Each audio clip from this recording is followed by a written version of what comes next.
네, 선하신 하나님은 인간이 서로 선하고 긍정적인 방향으로 가도록 인간을 창조하셨죠. 하지만 인류가 범죄한 후에 찾아온 이 죄된 본성은 인간을 어떻게 해서든지 악하고 부정적인 방향으로 가도록 만듭니다. 인간의 악한 본성은 다른 사람의 연약함과 부족함을 더 잘 보이게 하고 또 상대방의 허물을 드러내고자 하는 욕망을 일으키게 만들죠. 자, 그러면 하나님은 우리가 이런 나의 악한 본성을 어떻게 다루기를 원하시고 또 우리는 어떻게 해야 하나님의 닮은 모습이 될 수 있을까요? 자, 18절에서 노아의 족보가 등장하면서 새 땅에서 새로운 이야기가 다시 펼쳐지기 시작하고 19절에서는 노아의 세 아들을 통해 사람들이 온 땅에 퍼졌다고 하면서 인류에게 주셨던 이 하나님의 약속과 축복이 그대로 이루어지고 있는 것을 보여줍니다. 방주에서 나온 노아는 한 곳에 정착해서 살기 시작했고 그때 포도 농사를 짓기 시작합니다. 고대 근동 지방에서 포도와 곡식 또 감람나무 기름은 3대 주식이라고 부를 정도로 상당히 중요했고 삶에 꼭 필요한 농작물이었기 때문에 노아도 포도 농사를 지었고 하나님께서 노아에게 포도 풍년을 허락해 주셨죠. 자, 노아는 기쁜 마음으로 포도주를 만들었는데 이때 사건이 발생합니다. 당시에 술로 마시는 독주와 식수로 마시는 포도주가 따로 있었다고 하지만 식수로 사용하는 포도주도 엄연히 포도주입니다. 노아는 풍년으로 기분이 너무 좋아진 나머지 적당하게 이 포도주를 맛을 봐야 되는데 너무 과하게 마셔버렸고 완전히 취해서 벌거벗은 채로 자기 장막에 드러누워서 자버리는 그런 추태를 보입니다. 호세아 4장을 보시면 포도주가 하나님을 향한 마음을 빼앗는 음행과 같다라고 하면서 식수로 사용하는 포도주, 엄밀히 말하자면 이제 물에 포도주를 타서 마시는 거죠. 이 포도주라고 할지라도 방탕함의 원인이 될 수 있다고 말합니다. 자, 그래서 제사장들은 포도주와 독주를 금지했고 나실인들은 포도나무에서 나오는 소산 자체를 아예 먹지도 못했습니다. 성경의 저자는 노아의 추태가 죄다 이렇게 명확하게 말하지는 않죠. 하지만 아담과 하와가 자기의 벌거벗음을 보고는 자기의 수치를 즉각 가렸던 것과는 대비되게 포도주에 취해서 벌거벗은 이 노아의 모습을 여과 없이 드러내면서 홍수 후에도 인간의 이 죄된 본성이 여전히 남아있구나. 이것을 보여줍니다. 자, 벌거벗은 채로 잠든 노아를 가장 먼저 발견한 사람은 둘째 아들 함인데 22절을 보시면 함이 어떻게 행동했습니까? 가나안의 아버지 함이 그의 아버지의 하체를 보고 밖으로 나가서 그의 두 형제에게 알림해. 자, 아버지의 장막에 들어갔을 때 자, 아버지가 그렇게 누워있는 모습, 눈에 들어오지 않을 수는 없겠죠. 자, 그런데 함이 아버지의 하체를 보았다고 했을 때 이 보았다라는 단어는 어쩔 수 없이 눈에 들어왔다는 뜻이 아니라 의도적으로 주시해서 보았다는 뜻의 단어입니다. 자, 아버지의 수치를 발견했다면 어떻게 생각해야 될까요? 그래도 다른 사람이 아니라 내가 본 게 다행이다 라고 생각하고는 당장 아버지의 수치를 가려드리고 이 사실이 다른데 새어나가지 않도록 해야 되겠죠. 자, 그런데 함은 아버지의 수치를 불손하게 쳐다보고는 이 사실을 형들에게 퍼뜨립니다. 아버지를 향한 존경심 없이 수치를 공개적으로 드러내는 이런 잘못을 저지른 것이죠. 자, 고대 사회에서는 가장의 수치를 가족 전체의 수치로 여겼기 때문에 함은 아버지뿐만 아니라 가족의 체면과 질서를 무너뜨리는 그런 잘못을 저지른 겁니다. 자, 반면에 23절을 보시면 함의 말을 들은 셈과 야벳이 어떻게 반응합니까? 셈과 야벳이 옷을 가져다가 자기들의 어깨에 메고 뒷걸음쳐 들어가서 그들의 아버지의 하체를 덮었으며 그들이 얼굴을 돌이키고 그들의 아버지의 하체를 보지 아니하였더라. 셈과 야벳은 매우 신중하고 사려 깊은 행동을 합니다. 어떻게 해서든지 아버지의 수치를 보지 않고 그것을 덮어드리려고 노력했다는 것이죠. 노아가 포도주에 취해서 수치를 드러낸 것은 명백히 잘못한 행동이지만 성경의 저자가 어떠한 부분을 강조합니까? 노아보다 아들들이 어떻게 대응했는가, 이 부분에 주목합니다.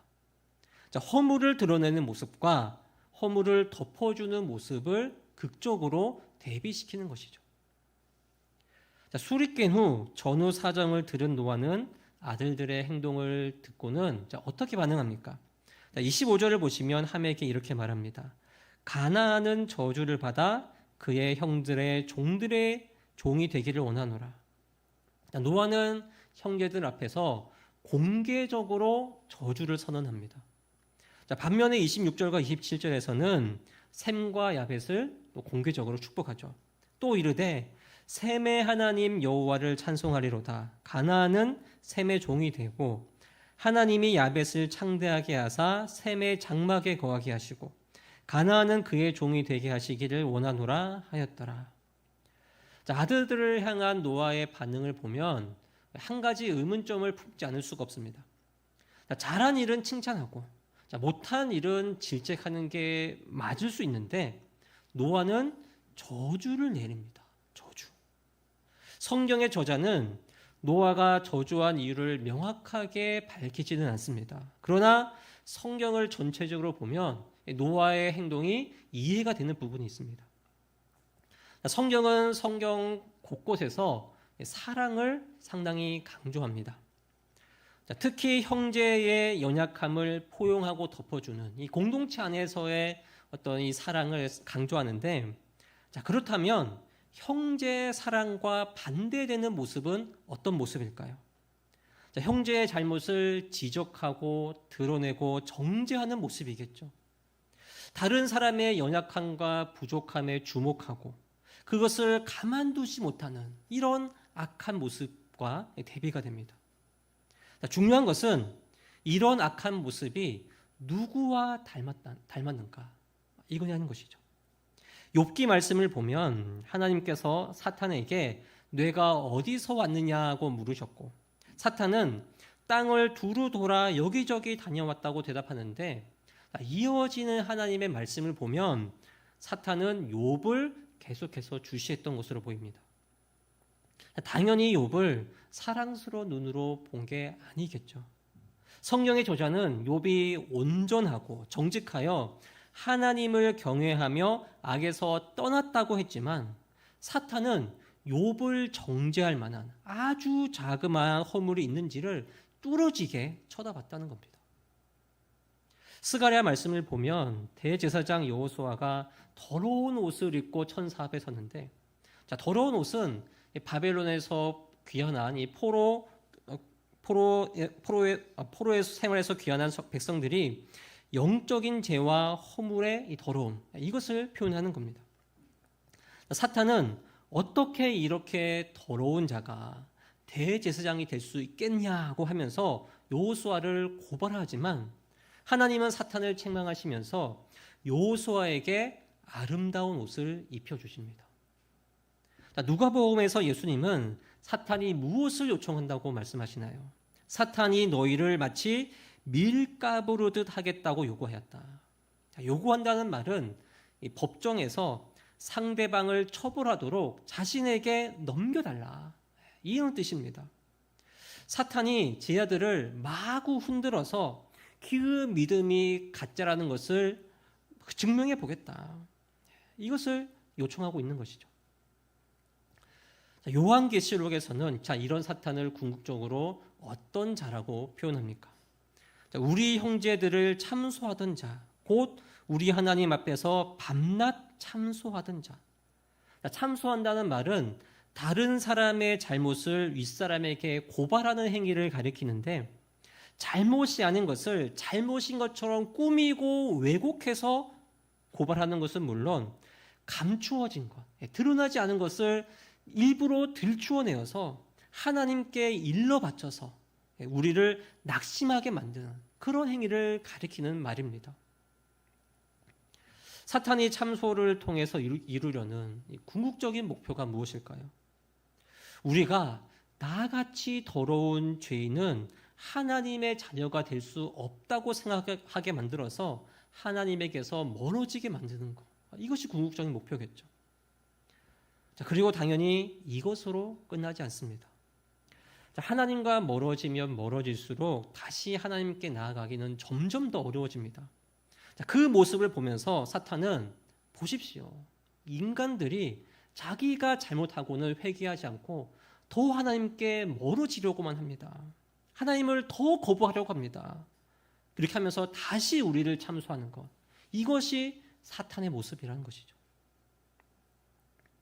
성경의 저자는 함의 행동이 바로 이런 사탄의 모습과 닮았다고 말하는 겁니다. 사탄이 우는 사자처럼 두루 돌아다니면서 삼킬 차를 찾아내는 것처럼 다른 사람의 연약함과 부족함을 눈에 담아두는 것, 그리고 허물을 들추어내고 판단하고 정죄하는 행동, 이 행동이 모두 사탄을 닮았다는 겁니다. 내 마음에 누군가의 연약함이 보이고 또 그것이 계속 이 마음속에 남아있고 다른 사람에게 그것을 뭔가 좀 말하고 싶고 또 실제로 그것을 말한다면 내가 이 악한 마귀처럼 행동했다는 겁니다. 모두를 분열시키고 무너뜨리고 갈라지게 만드는 사탄의 괴계에 제대로 걸려 넘어진 것이죠. 교회에서도 이런 모습이 나타난다는 게 참으로 안타까운 현실이고 세상에서도 3-3-5 모여서 다른 사람을 물고 뜨는 게 이게 인간이 가진 악한 본성입니다. 그리스도인들도 괜히 그 사람을 옹호했다가 도리어 내가 욕을 먹을 수 있다는 마음을 가지지 않습니까? 그래서 그런 척 아닌 척 할 수밖에 없는 게 이게 바로 우리가 마주한 현실이라는 것이죠. 다른 사람의 연약함을 들추어내어서 그것을 정죄하는 것, 지적하는 것도 잘못이지만 사탄은 다른 사람의 허물을 드러내려고 하는 그 순간, 그 마음에 드는 순간을 놓치지 않고서 이것을 계기로 하나님께로부터 우리를 멀어지게 만드는 것, 그리고 우리가 그리스도인답게 살지 못했다. 다른 사람들을 욕하면서 다른 사람들을 비방한 후에 내가 하나님처럼 하지 못하고 사탄을 닮아서 이런 행동을 했다. 이렇게 자책하게 만들어서 넘어지게 만드는 것. 이것이 사탄의 계략이라는 것을 우리가 알아야 한다는 것이죠. 우리가 다른 사람을 참소하려는 이 사탄의 모습을 닮아서도 안 되지만 이를 통해서 우리를 무너뜨리려고 하는 이 사탄의 괴계를 지극히 경계해야 한다는 것을 말하고 있는 겁니다. 노아가 잘못한 것이기 때문에 하나님께서 노아를 질책 가질 수도 있습니다. 그리고 그때 노아는 변명할 여지가 없죠. 그러나 하나님은 이런 노아의 행동보다 함의 행동을 더 싫어하셨습니다. 하나님의 형상대로 지음을 받은 인간이 사탄을 따라하려고 했기 때문입니다.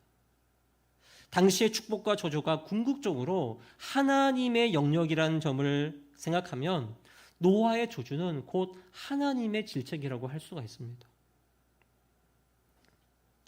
그런데 이 부분에서 드는 가장 큰 의문점은 노아가 잘못을 저지른 함이 아니라 함의 아들 가나안을 저주했다는 사실입니다. 죄를 지으면 당사자가 그 죄의 값을 치러야 되는데 아들이 저주를 받은 것이죠. 고대 사회에서는 연좌제가 일반적으로 시행되었습니다.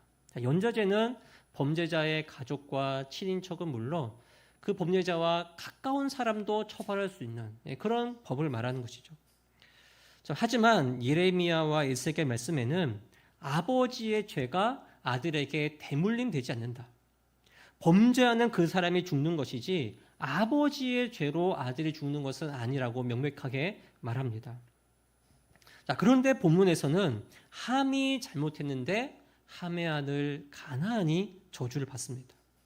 자, 이 말씀은 정확하게 해석하는 게 상당히 어려운 대표적인 성경의 난해 구절로서 여러 가지 해석이 있지만 이 견해가 정답이다라고 말하기가 상당히 까다로운 그런 말씀입니다.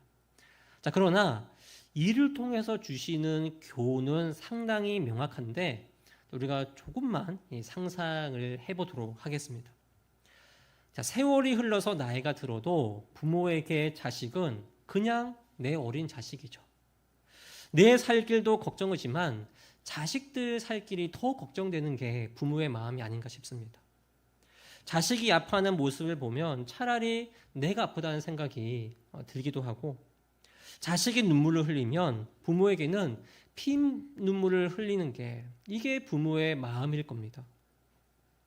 함은 자기 잘못으로 아들이 저주받는 모습을 보면서 상당히 매우 고통스러웠겠죠.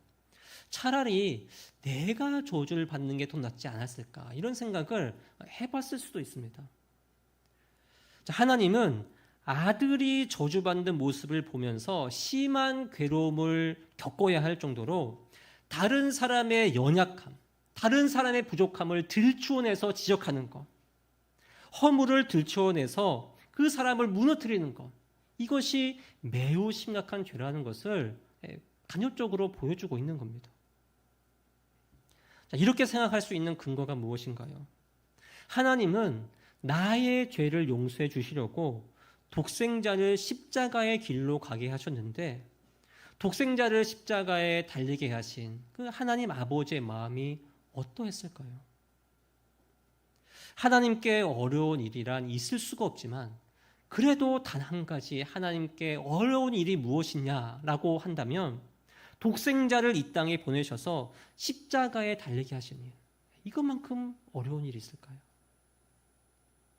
다른 사람의 연약함과 부족함을 드러내는 것을 하나님께서 싫어하시는 이유는 그것이 사탄을 닮은 모습이기도 하지만 독생자를 십자가에 달리게까지 하시면서 우리를 주님 안에서 하나가 되게 하셨는데, 그런 우리가 서로의 허물을 드러내고 지적하는 말로 다투고 분열하는 것, 독생자를 내어주신 하나님 아버지의 마음을 갈기갈기 찢어놓는 것이기 때문에 하나님께서 이것을 싫어하신다는 겁니다. 이러면 하나님의 공의가 무너지는 것이 아닙니까? 이런 생각이 들 수도 있죠. 잘못한 것, 부족한 것이 있으면 그것을 직시하게 하고 권면하기도 하고 때로는 그것에 대해서 강하게 질책하기도 해야 합니다. 자, 그러나 우리는 하나님의 공의와 하나님의 사랑이 상반되는 개념이 아니라는 사실을 알아야 됩니다.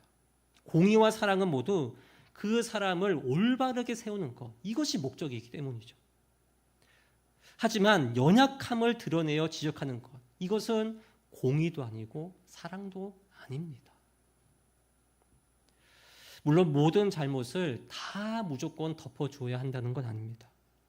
여기에서 말하는 잘못이란 모든 인간이 가지고 있는 그런 연약함을 가리킵니다.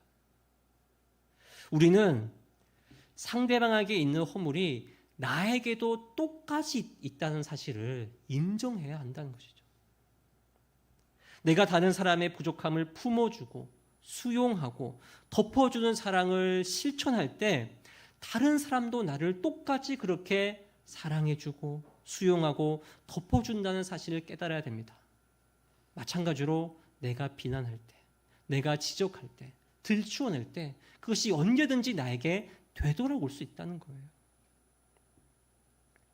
그래서 우리가 주님 안에서 한 지체로 부르심을 받았다는 사실을 잊지 말고 상대방의 단점이 아니라 장점과 은사와 재능을 들추어내야죠.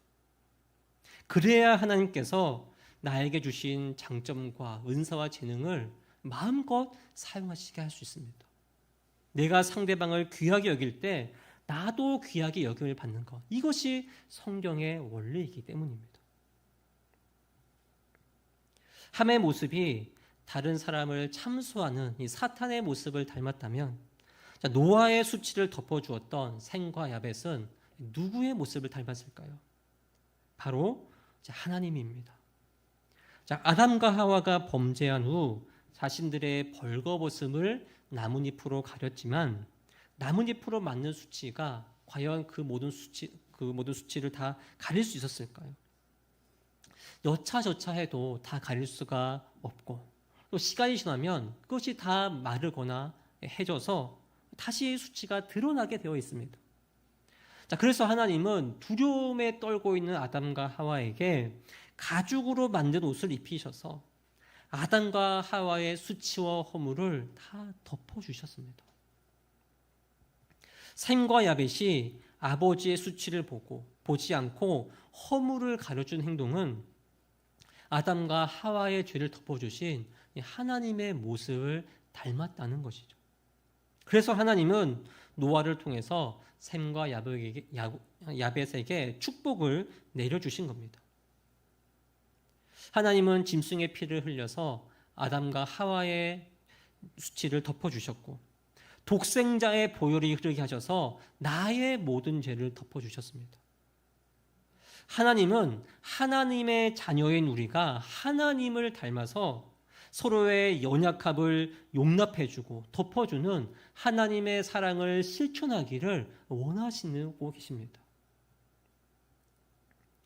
그렇다면 우리가 어떻게 서로의 이 연약함을 덮어줄 수 있을까요? 앞서 말씀드렸다시피 다른 사람의 모든 부분을 우리가 다 무조건 가려주고 덮어줘야 한다는 건 아닙니다. 무엇보다 자신이 먼저 자기의 부족한 부분을 깨닫고서 그 문제를 극복하고 성장하려고 하는 이런 간절한 노력이 먼저 필요하겠죠. 이 노력 위에 주변 사람들의 도움이 더해져야지, 그렇지 않으면 나의 연약함이 다른 사람에게 어려움과 상처가 될 수도 있습니다. 먼저는 앞서 말씀드렸다시피 다른 사람의 연약함과 부족함을 우리가 주목하여 보는 것이 아니라 상대방의 허물을 드러내어 지적하고 정죄하지 않도록, 이것을 우리가 주의해야 됩니다. 하나님께서 원하시는 것은 우리가 주님 안에서 한 지체된 자로서 서로를 지켜주고 보호해주는 것입니다. 단점이 드러나는 것보다 상대방의 장점을 부각해서 이를 통해서 그 사람이 귀하게 쓰임을 받을 수 있도록 서로를 세워주고 서로를 높여주는 태도를 가져야 되는 것이 가장 중요합니다. 그리고 우리는 선하게 권면하기를 힘써야 됩니다. 서로의 연약함과 허물을 덮어주기만 한다면 과연 그 사람이 회복하고 성장할 수가 있을까요? 내가 나 자신의 어떠함을 아무리 잘 살핀다 하더라도 내가 나 자신을 온전히 객관적으로 볼 수도 없고 내가 가지고 있는 모든 부분을 다 내가 꿰뚫어 볼 수도 없습니다. 시의 적절한 권면은 그 사람이 깨어 일어나는 좋은 시작점이 될 수도 있고 회복의 동력이 되기도 하고 또 성장의 동기부여가 됩니다. 권면이라고 해서 뭔가 전문적이고 신령한 말 아니면 질책하기만 하는 말 이런 것이 아니라 주님의 마음을 닮은 짧은 이 격려와 칭찬의 한마디, 이 한마디가 상대방의 마음을 바꾸고 그의 삶을 바꿀 수도 있다는 것을 우리가 알아야 됩니다. 그런데 질문을 드립니다. 여러분은 권면 받기를 좋아하십니까? 하는 건 좋아하죠. 하는 건 좋아하는데 듣는 걸 좋아하는 사람은 사실 많지 않을 겁니다. 아무리 옳은 말이라도 이래라 저래라 계속 한다면 그 말이 좋게 들리기가 어렵습니다. 어떤 때는 한 귀로 들어오는 즉시 한 귀로 쏜살같이 빠져나가기도 하고 또 다른 때는 누가 권면하는 순간 너나 잘하세요. 너나 잘하세요. 이런 마음이 정말 울컥하면서 그런 마음이 들기도 합니다. 특히 이 남편과 아내가 하는 말은 한쪽 귀로 들어오면 이제 번개같이 한쪽 귀로 나가버리죠. 그리고 자기도 제대로 안 하면서 나한테 뭐라 그러냐. 이 마음을 안 품어보신 분 아마 한 분도 안 계실 겁니다. 이런 경우에는 권면하는 내용 자체가 틀린 경우는 별로 없는 것 같습니다. 근데 때와 장소와 말투, 이 권면이 그만큼 조심해야 된다는 것을 말해주고 있는 겁니다. 그것이 잘못되었기 때문에 아무리 옳은 말이라고 해도 들어오지 않는 것이죠. 정말 내가 진심으로 상대방에게 필요한 말, 좋은 말을 해주려고 하다가 오히려 사이가 멀어지는 경우가 종종 있습니다. 저도 성도님들과 대화를 나눌 때 먼저 어떤 성도님들, 특히 이제 나이가 좀 어린 사람들이죠. 적극적으로 좀 조언을 구하는 그런 경우가 듣겠다는 그 마음을 가지고 찾아왔더라도 먼저 충분히 상대방의 이야기를 들어주고 또 마음을 나눈 후에 그때 조심스럽게 제 생각을 말합니다.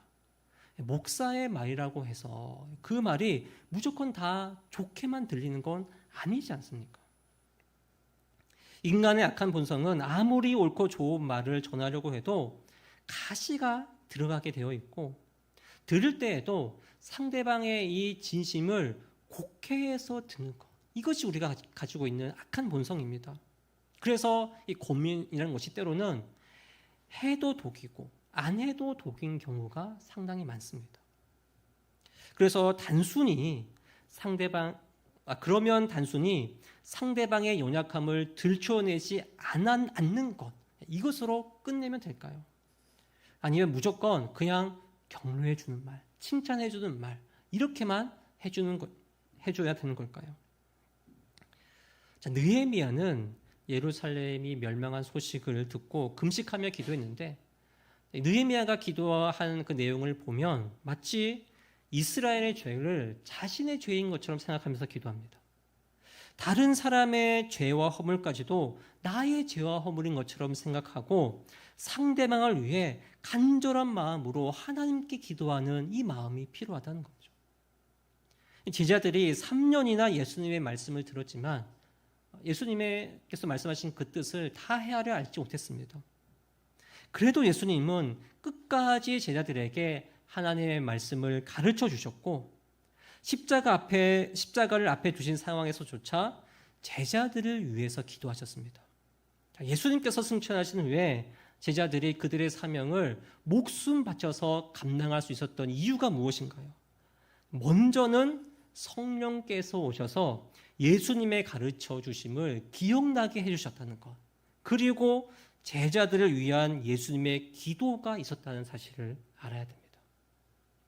앞서 아무리 옳은 말이라도 권면이란 게 상당히 어렵다고 말씀드렸는데 특히 기도하지 않고 하는 권면, 이 권면은 오히려 상대방의 아픔을 더 날카롭게 찌르는 그런 바늘이 되는 겁니다.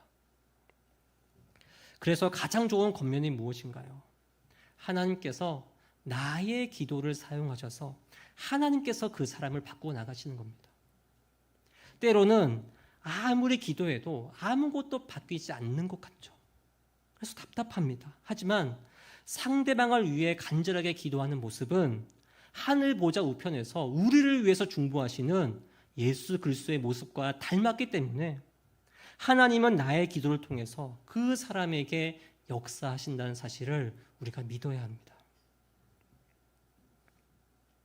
한국교회의 작금의 현실을 보면 차라리 서로 연약함을 드러내는 게 더 낫겠다, 이런 생각이 들 때가 있습니다.